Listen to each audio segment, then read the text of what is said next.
well, it's about him, So, that's my initial reaction, and it in some ways, I'm saying, should I be doing this? But I have committed, so I'm doing it. But, my initial reaction was, no way.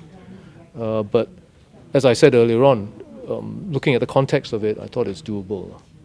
Because it's not a biopic about him, So in that sense, there's less pressure because it's not about him per se. It's about these fictitious characters who were around during that time.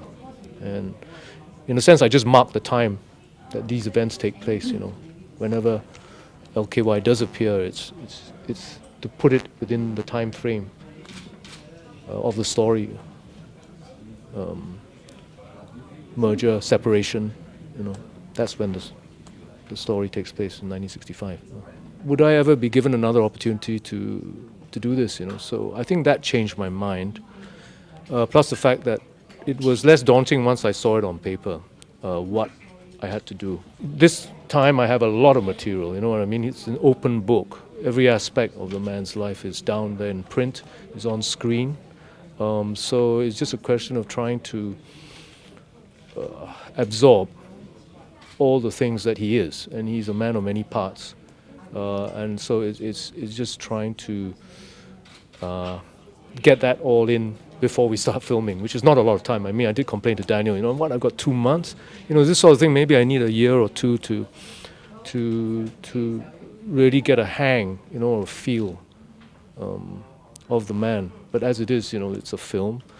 You've got a deadline, so I have to work with more intensity to hopefully give some credibility to the role. I don't think so, but I think I'm dependent mainly on the makeup people, and they did a good job in the imaging. So I think that is sort of taken care of. So it's up to me to sort of find the internal part of the man. In terms of it being based on a real life person and someone as momentous and great as Lee Kuan Yew, sure. In terms of length of screen time, no, but that's not the point. It's just trying to get the essence of the man. That's really my goal as an actor. Sure.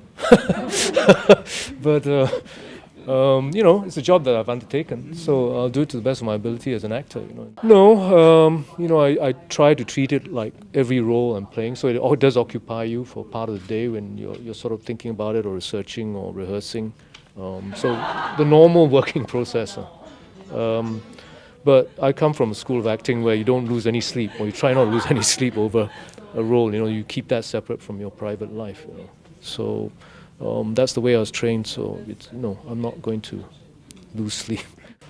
The one that really was important to me was the Singapore story, because that leads up to separation. So that is my main focus, and obviously a lot of the stuff that's on visual record, some of his speeches. You study those things.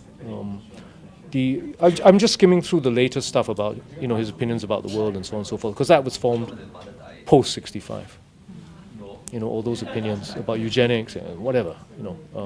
That's all after Singapore became a sovereign nation. So the stuff leading up to that is more important, I think, for me. No, actually, my wife said, do it. No? So that was definitely a factor, because I trust her kind of instincts about things. But she was very encouraging about it. So I got rid of my cowardice and said yes. Yeah. So generally encouraging. Some indifferent, I think the younger ones, oh, okay. So different reactions, but generally positive. Actually, I'm hoping he doesn't call me. So you just leave it at that,